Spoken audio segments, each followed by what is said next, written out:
Normal day in Ireland. Back to winter season na guys. Hindi na ulit tayo makakapag-bike. Lagi malamig na naman. So today's video guys, we're going to work this morning. Time check 7:40 AM.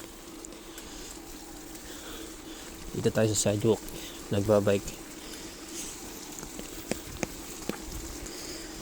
papunta sa trabaho. Nakapayong ako kasi naulan. Yung kasama ko naunan na eh, wala siyang payong. Mabuti uminto yung ulan, hindi na tumuhay, konti na lang, ambon na lang, ambon. Alright, thanks for watching.